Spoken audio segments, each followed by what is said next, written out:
Il a renié sa copine enceinte, mais ce qui va se passer va vous surprendre. Un après-midi ensoleillé, Ammar, jeune homme à la beauté saisissante et au regard captivant, se promenait le long de la plage. La mer brillait sous le soleil, le vent soulevait doucement ses cheveux parfaitement coiffés, et tout semblait paisible, jusqu'à ce que son regard se pose sur elle. Mula, assise sur le sable, perdue dans ses pensées. Son visage harmonieux, son sourire discret, elle semblait faire partie du paysage, comme une évidence. Ammar, frappé par son charme, s'approcha avec assurance. Il la salua, la complimenta, puis, sans détour, lui proposa de sortir avec lui. Contre toute attente, elle accepta. Le soir même, ils dînaient dans un restaurant chic, lumière tamisée, ambiance feutrée. Ammar, homme d'affaires prospère, habitué au luxe, voulait marquer le coup. Au milieu de la conversation, il la fixa intensément et lâcha une phrase troublante. « Vous ressemblez énormément à la future mère de mes enfants. » Mula rit, surprise à son audace. 2 mois plus tard, leur relation était devenue sérieuse. Voyage, hôtel luxueux, escapade à Dubaï, nouvelle ville, nouvelle culture.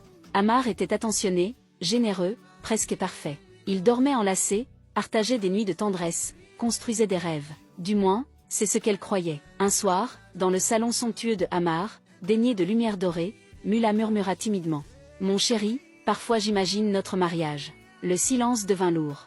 Ammar répondit froidement. « Je n'ai jamais pensé à ça. Ça ne m'intéresse pas. Ne m'en parle plus. » Le choc fut brutal. Mais elle décida d'espérer encore. Quelques semaines plus tard, tout bascula. Mula découvrit qu'elle était enceinte. Le cœur battant, elle alla l'annoncer à Ammar. « Bébé, je suis enceinte. » Sa réaction fut immédiate. Violente. « Tu es malade. » Sa colère éclata sans retenue. « Enlève ce bâtard si tu veux qu'on reste ensemble. » Les mots étaient durs, cruels.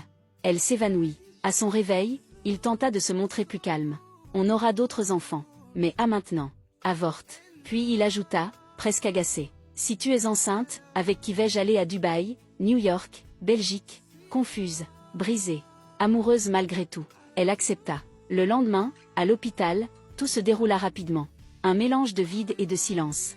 Elle l'appela ensuite. « C'est fait. » Il répondit simplement. « Viens à la maison. Je te réserve une surprise. » En arrivant, elle resta figée. Le salon était transformé en jardin de fleurs. Des bouquets partout. Des roses fraîches. Une odeur enivrante. Ammar souriait. « Merci de m'avoir écouté. » Puis il lui tendit un chèque de 5 millions de francs. Mula éclata de joie. Elle avait honte, mais si elle devait choisir entre cet enfant et Ammar, elle choisirait Ammar. Quelques jours plus tard, l'argent en poche, elle partit faire du shopping. Elle marchait dans les rues animées, savourant cette liberté nouvelle. Puis, dans une boutique chic, elle aperçut une silhouette familière.